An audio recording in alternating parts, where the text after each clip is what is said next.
네, 오늘 성경 말씀 마태복음 16장 말씀 보겠습니다. 마태복음 16장 5절에서 12절까지의 말씀을 오늘 시간에 우리 살펴보도록 하겠습니다.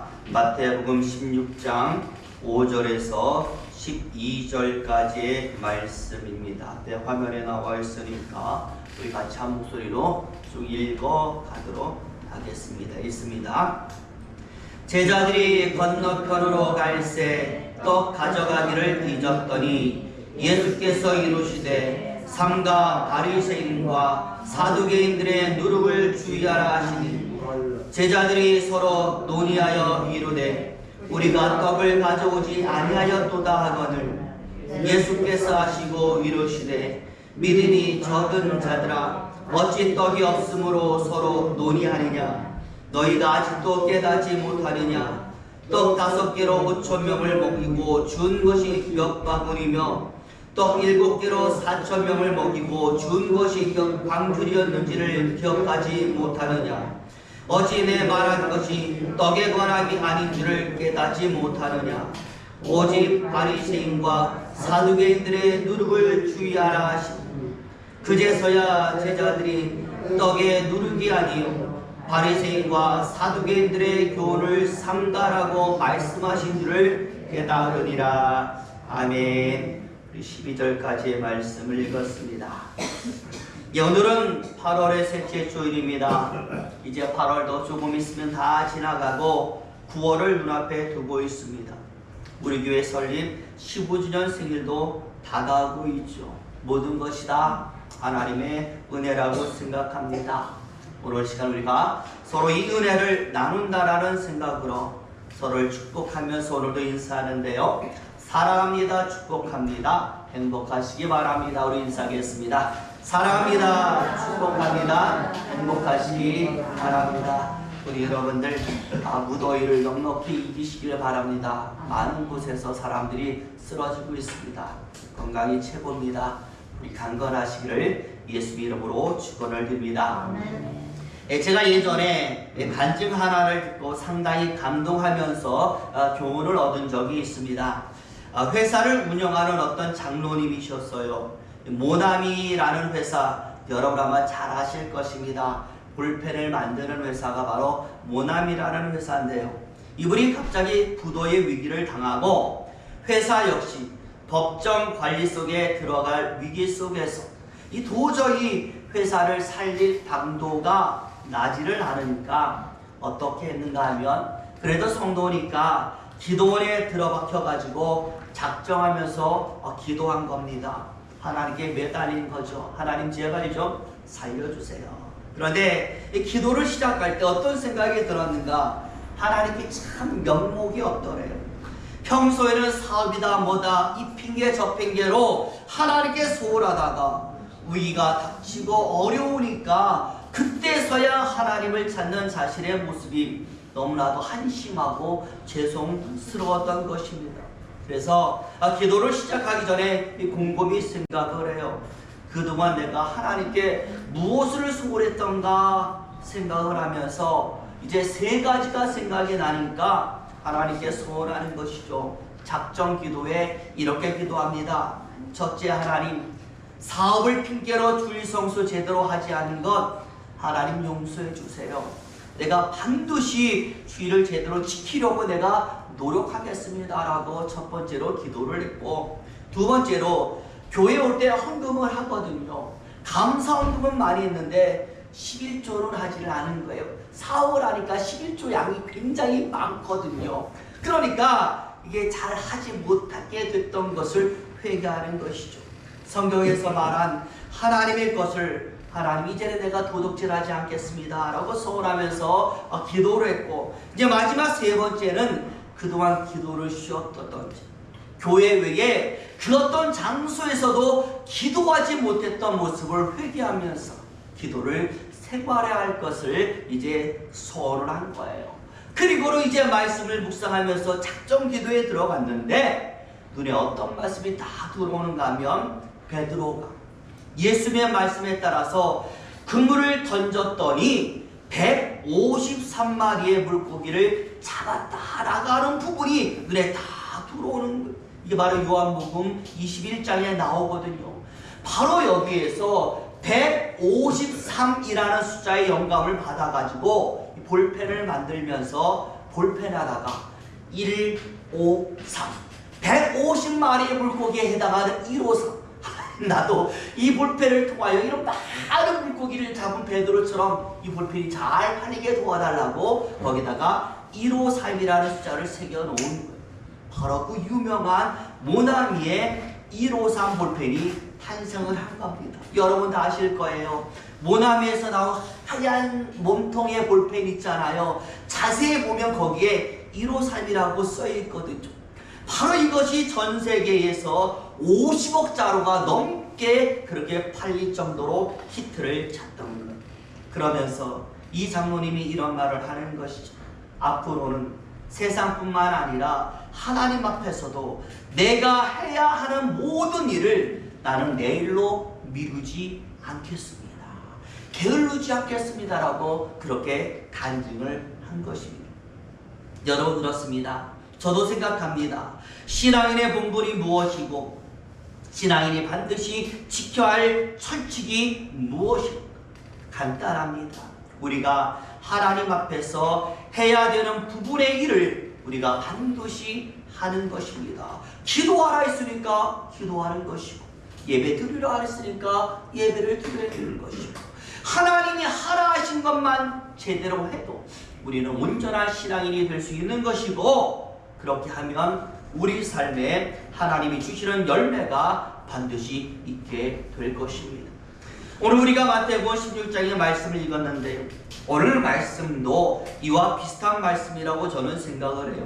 이제 앞으로 가을이 오면은 가을은 일명 추수의 계절 아니겠습니까? 열매 맺는 계절, 과연 열매를 맺기 위해서 나에게 필요한 것이 무엇일까? 조심하고 내가 유의할 것이 또한 무엇일까? 오늘 본문에 바로 이에 대한 해답이 나옵니다. 분명히 예수를 믿으면 열매를 맺어야 돼요. 하나님의 일을 하면 열매를 맺어야 합니다. 그게 바로 우리의 사명입니다. 그런데 어떻게 해야 열매를 맺을 수 있을까? 오늘 본문 그거에 대한 해답을 우리에게 주는 것이죠. 먼저 여러분 본문 보시면 5절에 이런 말씀이 있습니다. 제가 한번 읽어보는데 5절 보시면 제자들이 건너편으로 갈새 떡 가져가기를 잊었더니 여러분 그 부분에 보니까 떡 가져가기를 잊었다라는 말씀이 나와요. 예수님께서 제자들과 배를 타고 지금 갈릴리 호수를 다 건너서 가이사라 빌립보 지방으로 들어가는 장면을 묘사하는 구절이에요. 그런데 아마 점심때 식사 때가 된 것 같아서 밥을 먹으려고 딱 보니까 아마도 뭐가 되지 않아요? 식사 준비가 되어 있지 않았던 것 같아요. 아무도 먹을 양식을 준비하지 않았던 것이죠. 여러분 오늘 말씀에서 굉장히 중요한 구절이 바로 여기에 나옵니다. 왜? 오늘 이 말씀이 중요한가면 성경에 나오는 제자들의 모습이 항상 이렇기 때문에 여러분 어떤 모습일까요? 준비하지 않는 모습이었습니다. 우리가 성경을 보잖아요. 오늘 보면 양식뿐만이 아닙니다. 잠자리도 그렇고 모든 일에 있어서 그들은 뭐하지 않습니까? 준비하지 않았어요. 그러다가 풍랑 만나고 여러 가지 문제에 만나서 당황하고 어쩔 줄 모르는 모습. 그냥 예수님 여기서 자자 하면 여기서 자는 것이고 거기 가자면 거기 가는 것이고 전혀 준비하지 않고 예수님이 그냥 막 다 준비하는 것이 바로 제자들의 모습이 되었다. 예수님이 나서야만 해결이 되는 모습, 복음서에 나와 있는 제자들의 모습 아니겠습니까? 예를 들어서 베드로요. 여러분 많은 사람들이 이야기하잖아요.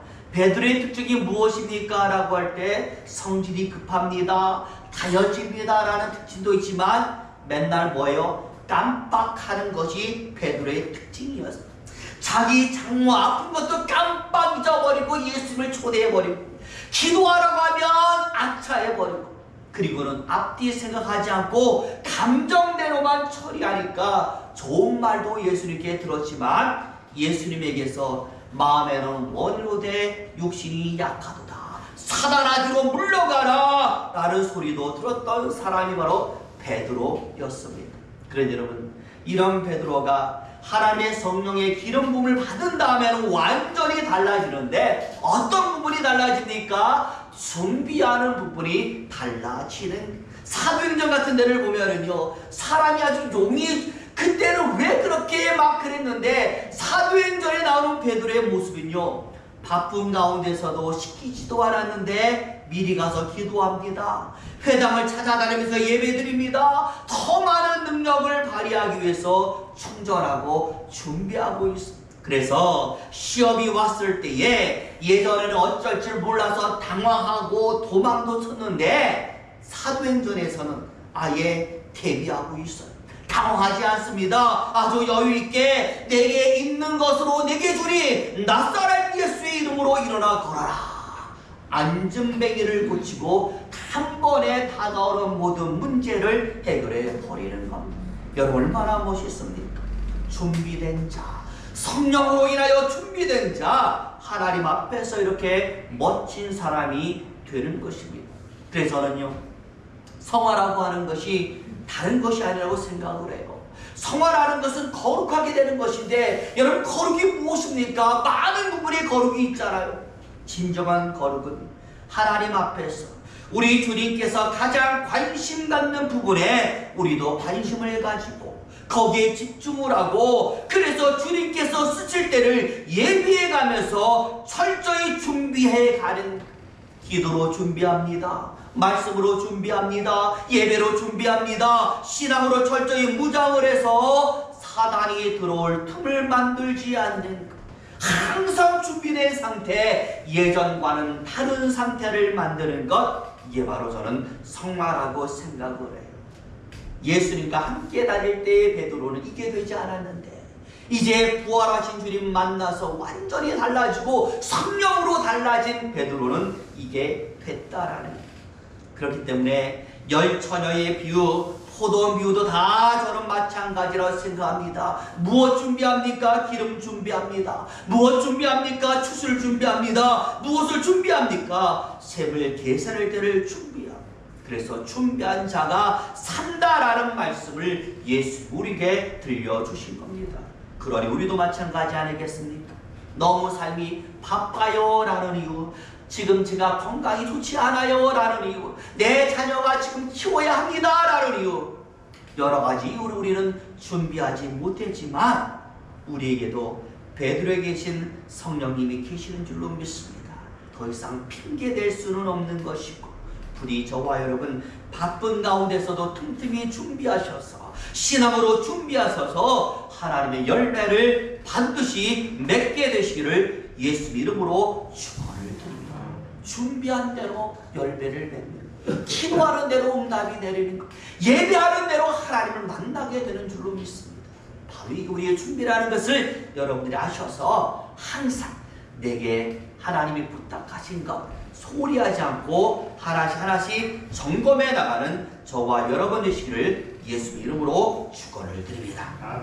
이제 두 번째로 우리가 살펴볼 부분은 누룩에 대한 예수님의 교훈인데요.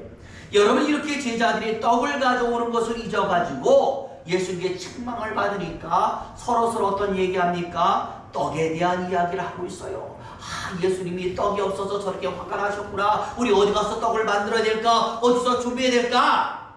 바로 이때에 예수님께서 말씀하기를, 너희가 떡을 가지고 오지 않아서 그것 때문에 걱정하느냐? 나는 그것을 이야기한 것이 아니라 라고 말하면서 예수님 아주 중요한 이야기를 하나를 더 하고 있습니다. 우리 같이 한번 9절에서 11절 말씀을 쭉 같이 한번 읽어봅니다. 9절 보여주세요. 같이 있습니다. 시작. 너희가 아직도 깨닫지 못하느냐? 떡 5개로 5,000명을 먹이고 준 것이 몇 바구니며 떡 7개로 4,000명을 먹이고 준 것이 몇 강줄이었는지를 기억하지 못하느냐? 어찌 내 말한 것이 떡에 관함이 아닌 줄을 깨닫지 못하느냐? 오직 바리새인과 사두개인들의 누룩을 주의하라 하시니. 뭐라고 말해요? 떡 걱정하지 말고 누룩을 조심하라 라고 말하고 있었어요. 여러분 아주 중요한 이야기 아니겠습니까? 저를 비롯한 모든 사람이요, 뭔가 잘못을 하거나 실수를 하면 항상 생각하는 것이 있습니다. 무엇일까?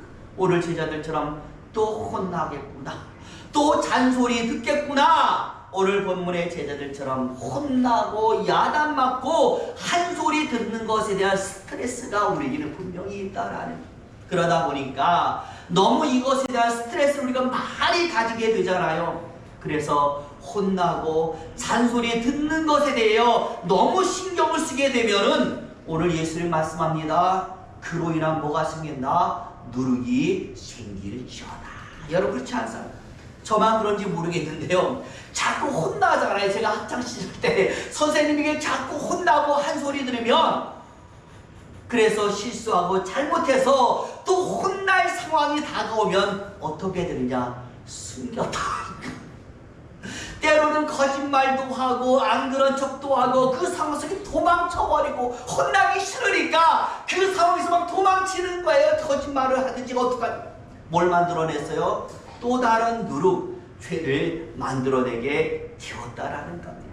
그래서 오늘 예수님의 말씀은 혹 너희가 실수를 하거나 잘못을 하게 되면 그냥 깨끗하게 야단맞고 책임지고 해서 또 다른 죄, 누룩이 나타나지 않도록 그 실수와 잘못 속에 너무 깊게 빠져들지 말아라 라고 예수님께서 말씀을 하는, 저와 여러분, 우리의 인생은 죄로 끝나는 인생이 아니잖아요. 예수님께서 그 뒤를 만들어주지 않았습니까? 회개라는 것을 주셔서 그 죄를 청산할 방법을 만들어줬어요. 죄를 짓는 것으로 끝나는 게 아니라 반드시 해결할 수 있는 방법도 만들어주셨고, 누구도 있어요? 예수님도 있잖아요. 그런데 왜 그 집 매몰돼가지고 거기에 빠져서 또 다른 죄를 자꾸만 만들어내느냐? 떡이 아닌 그로 인해 나타나게 되는 누룩, 우리는 조심해야 하는 것입니다. 자, 그럼 여러분, 오늘 예수님이 소개하고 있는 우리가 조심해야 될 누룩이 무엇인가? 오늘 본문에 보니까 두 가지가 나옵니다. 바리새인의 누룩이 나오고 사두개인의 누룩이 나오고, 쉽게 말씀드리자면요, 사두개인의 누룩은 사두개인들이 가지고 있는 특징을 얘기하는 것이고, 바리새인의 누룩은 바리새인들이 가지고 있는 특징을 지적한, 좋은 특징이 아니라 나쁜 특징. 여러분, 사두개인의 특징은요, 현실주의거든요. 현실만을 중요시하니까 눈에 보이는 것만을 믿는 거예요. 그러니 눈에 보이지 않는 믿음이라든지 신앙이라든지 천사라든지 천국이라든지 심지어는 죽음 다음에 우리가 가는 사후 세계도 그들은 믿지 않아요. 그냥 현재 오늘이 중요한 거예요. 당연히 어떻게 사는가? 철저히 세상과 타협합니다. 현실과 타협합니다. 예수보다는 생활을 먼저 우선하고 자기 할 일을 다 하면서 신앙생활을 하는, 자신의 유익을 따져서 신앙생활하는 것이 바로 사두개인의 누룩이라고 말씀하는 것이고, 바리새인은 여러분 아시잖아요. 형식적입니다. 외형적입니다. 겉으로 보여지는 것을 막 따집니다. 과정보다는 열매만을 최고로 치니까 외식적이죠. 거짓된 것으로 자신을 다 포장합니다. 꾸밉니다. 가식적인 신앙인이 되는 겁니다. 결국 오늘 예수님 말씀하는 것은 현실과 타협하여 사는 것, 그래서 미지근한 신앙인이 되는 것, 이것을 경계하라라고 말씀하는 것이고, 눈에 보이는 결과만을 최고로 쳐서 형식적인 신앙으로 흘러버리는 것, 바리새인 누룩, 이것을 주의하라고 말씀을 합니다. 제가 얼마 전에 인터넷에서 본 내용인데요, 어떤 사람이 기독교 사이트에다가 아주 짧고 재미있는 유머 나오면서 올린 것이 하나 있어요. 한 초등학교의 국어시험에 이런 문제가 나왔어요. 다음 보기를 보고 아래의 문제에서 틀린 부분을 찾아 고쳐 쓰시오. 보기는 이렇게 나왔습니다. 쭉 내려보세요. 맨 위에. 네. 여기 보니까 보기가 뭐가 나와요? 철수야, 밥 먹어라. 뭐가 틀렸습니까? 먹어라가 틀렸으니까 이 먹어라를 어떻게 고친대요? 기역자 받침을 붙여가지고 먹어라 라고 이렇게 고쳐 쓰라고 보기를 내. 그럼 문제는 무엇이냐? 하나 더 내려주세요. 문제는 음식이 참 맛있겠다. 혼자 먹어야지. 뭐가 틀렸어요 여러분? 맛있겠다. 이 티읕 받침이 틀렸잖아요. 그러니 답을 어떻게 쓰게 돼요? 마에다가 시읒 받침 붙여가지고 맛있겠다라고 쓰면 대부분의 아이들이 다 맛있겠다라고 고쳐 써서 맞았는데요. 한 명의 아이가 참 독특한 답을 써냈습니다. 어떤 답을 써냈느냐 하나 더 내려주세요. 혼자가 틀렸다고 해서 가치로 바꿔버릴 거예요. 음식이 참 맛있는데 혼자 먹으면 안 된다는 건 맛있는 음식은 어떻게? 같이 먹어야 된다라고 가치라고 다. 그 선생님이 딜레마에 빠진 이게 맞는 것 같거든요 이게. 그래가지고 이걸 고쳐 이걸 동그라미 쳐야 될지 X 쳐야 될지 한참 고민했다라는 그런 내용의 유머가 나와 있는 저는요 이것을 보고 야 이것도 답이 맞겠구나 라는 생각을 했어요. 저와 여러분 우리 기독교의 가치가 무엇입니까? 사랑이며 이것은 혼자가 아니라 함께 같이 나누며 이루는 것입니다. 그 중에서도 예수님과 함께 예수님과 같이 걸어가는 것이 바로 우리 기독교의 원리가 되는 거예요. 우리에게 누가 있습니까? 나 혼자가 아니라 예수님이 있기 때문에 모든 것을 그분과 함께 하기 때문에 우리는 가능하게 된다는 것이 기독교의 원리가 돼요. 솔직히 여러분 제가 앞에서 추수의 계절이란 말을 하면서 열매 맺어야 합니다. 열매 맺기 위해서는 이것이 필요합니다 라면서 오늘 말씀을 전했지만 여러분 추수의 계절에 열매가 좀 없으면 어떻습니까? 조금 실망은 하겠지만 이번에 없으면 다음에 얻으면 되는 건 아니고 우리에게 시간이 있으니까 우리에게 예수님이 계시니까 비록 열매는 없어도 예수님과 함께 걸어온 시간 그 시간만 변함이 없으면 언제든 열매는 있게 되는 것 아니겠습니까? 오늘 예수님이 말씀하신 것이 바로 이것이 되는 것이죠. 빵이 없으면 어떠냐? 음식이 없으면 어떠냐? 떡이 없으면 어떠냐? 누가 있는데? 내가 있는데. 너희에게 나만 있으며 내가 너에게 오병이의 기적, 칠병이의 기적 얼마든지 만들어낼 수 있는데 그러니 열매에 대한 걱정 떡에 대한 걱정, 빵에 대한 걱정 이런 열매와 실망으로 좌절에 빠져서 그로 인해서 나타날 수 있는 누룩을 만들어내지 말고 나와 함께 걸어가는 시간 내가 너희에게 부탁한 것 너희가 신앙인으로서 해야 하는 것 그것만큼은 열매와 상관없이 소홀히 하지 말아서 신앙인의 준비만큼은 만사철저하자라고 하는 것이 바로 예수님의 말씀이 되는 것입니다. 예수님과 함께하고 있다는 것 예수님 곁에 내가 지금 꼭 붙어 있다는 것 이것만큼만은 너희가 소홀히 하지 말아라 라고 말씀을 하는 것이죠. 부디 저와 여러분 항상 점검하시기를 내가 지금 어려운 가운데 그래도 예수님과 함께하고 있는데 내가 지금 열매와 상관없이 예수님을 열심히 쫓아가고 있는가 이것을 날마다 점검해 주셔서 언제든지 이번만이 아니라도 언제든지 여러분들은 열매란 축복 가운데 서 있게 되어지시기를 예수의 이름으로 축원을 드립니다. 오병이어의 기적 칠병이어의 기적은 예수님만 있으면 언제든지 열리게 되는 것입니다.